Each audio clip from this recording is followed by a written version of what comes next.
The Darling in the Franxx anime series is growing weirder with every single episode, and this one is no exception, as Hiro and his friends finally go into the inner city of the plantation, which is ultra beautiful but super sterile.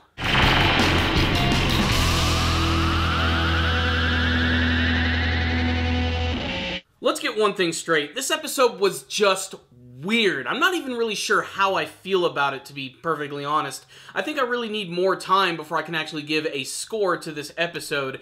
What I will say is, color me intrigued. Every single time I start to feel a little down on Darling in the Franxx, it does something that really catches my interest, whether it be the actual characters themselves, the over-the-top action, or the fact that this world is slowly opening up to us, because in this episode right here, we get to learn that all of these adults live in this underground city, which is super sterilized. They don't really do anything but hang out in their own swanky apartments, connecting themselves to weird devices which make them super happy. They also come across as very weak and strange, wear weird costumes which look like they would completely obscure the vision. They even seem to have like these weird like heart things attached to them, which is like something out of Death Stranding, the brand new Hideo Kojima video game.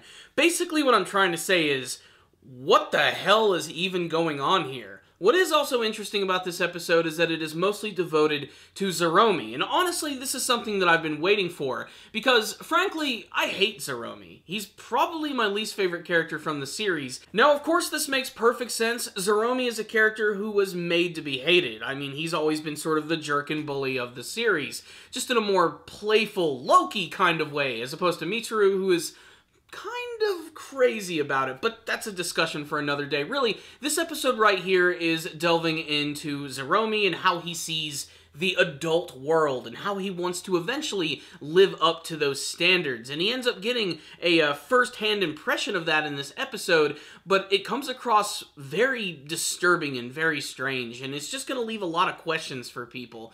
So the main story here is that the higher-ups, these people that are behind everything with these kids who are piloting robots, have decided that they're going to move them to a more dangerous area, but in order to heighten their spirits, they're going to give them an award. So the children are now able to go down into the city. They go through this whole award ceremony where they get medals, and it makes them all feel really good.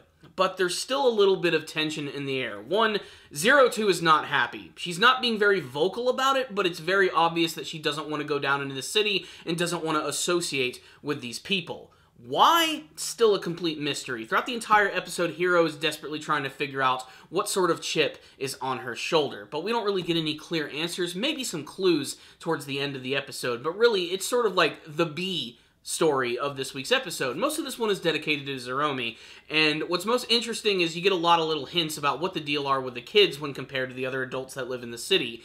These children are infected with something. I'm not sure what it is, but these people don't want to associate with them. When they're getting their medals, Zeromi tries to shake the hand of one of these soldiers, and he completely just dismisses him, doesn't say anything, doesn't reach his hand out. Throughout the episode, there is a scene where Zeromi gets lost from his friends and accidentally, like, falls off of this scaffolding and ends up getting hurt, but saved by this one woman who actually happens to live in the city, and she doesn't really want to get too close to him, not touch him, and she disinfects everything constantly. These adults don't want to get near these children, and there's some sort of weird reason as to why they are separated.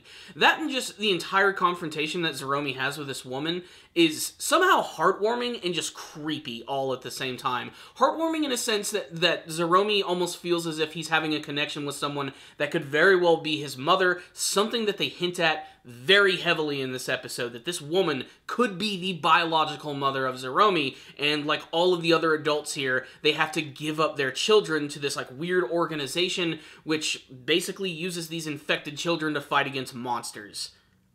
I don't know what the deal is yet. There's still a lot of mystery, and there's still something not quite right here, as we get to see that these children, as sheltered as they are still learning about relationships, and an old custom in this world is that males and females pair up together, and they form partnerships and families. And this woman herself does have a partner, and her partner is this dude who hangs out in this weird massive tank, and he's wearing this like VR-looking headset. The look on this guy's face when he's wearing this seems to be like he's having a freaking orgasm. Like, he is just so happy and elated to the point where it honestly gets kind of distressing.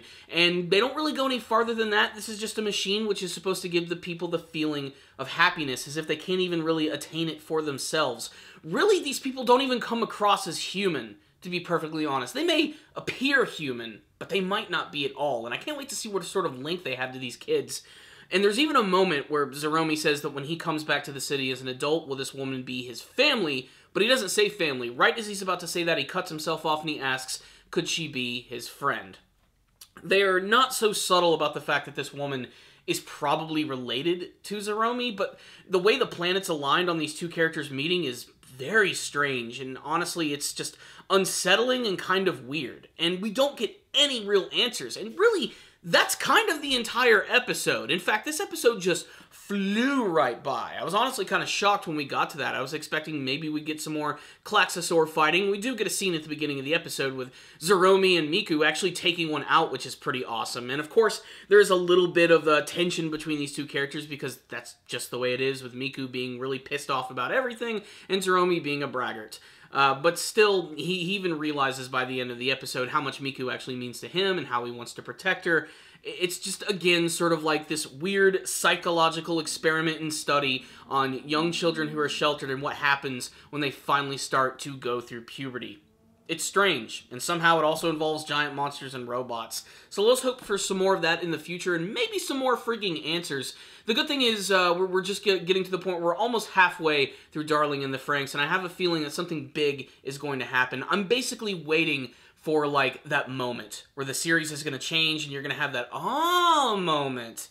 But it hasn't happened yet. We're just going to have to wait. So, what's the rundown on this episode of Darling in the Franxx? The last couple of episodes have certainly been taking their time with building up the mystery of the series, but most importantly, the actual characters themselves. And this is something they need to do. Barely any of the characters in the series have had some real big development outside of Hiro, Zero Two, Ichigo, and Goro. We still have the entire squad of characters who need to be developed outside of just their standard quirk. We need to see more of them, what their motivation is. And Zeromi is certainly an interesting character. He comes across as a abandoned child. He even has these constant memories of him being born, which is told at the beginning of the episode through his mind of going through a tunnel where things get brighter and he's constantly crying, and him desperately searching for a family or even a mother in this episode shows that really he just wants some affection from adults, not just to be just like them. He's a starving child who's looking for attention, and it's done in a really good way in this episode.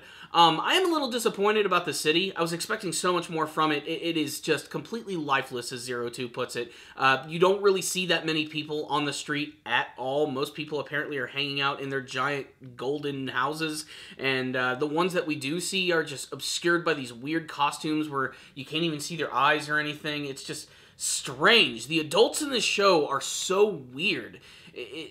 There's going to be a moment, though, where this connection between these adults and these kids is going to come.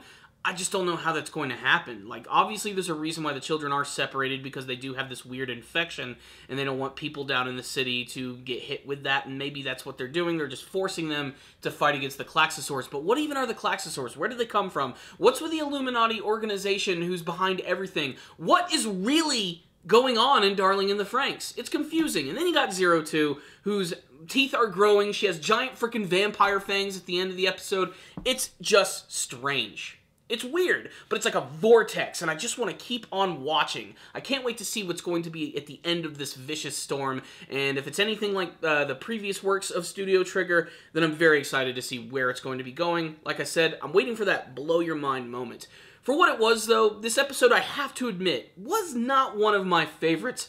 I felt that it was just a little too slow in its execution. That being said, it is a mandatory episode for the series. If you are following it, you have to check it out, because this could be leading to something really impressive. But for what this episode was, I'm going to give it a 3 out of 5. Just an average episode of Darling in the Franxx, but one that all fans of the franchise should definitely check out at least once. So, there it is, my thoughts on the episode. I'd love to hear all of yours in the comment section below, and make sure to tell me what you hope to see from the rest of Darling in the Franxx. Thank you guys so much for watching this review. Make sure to subscribe to the channel for more anime reviews.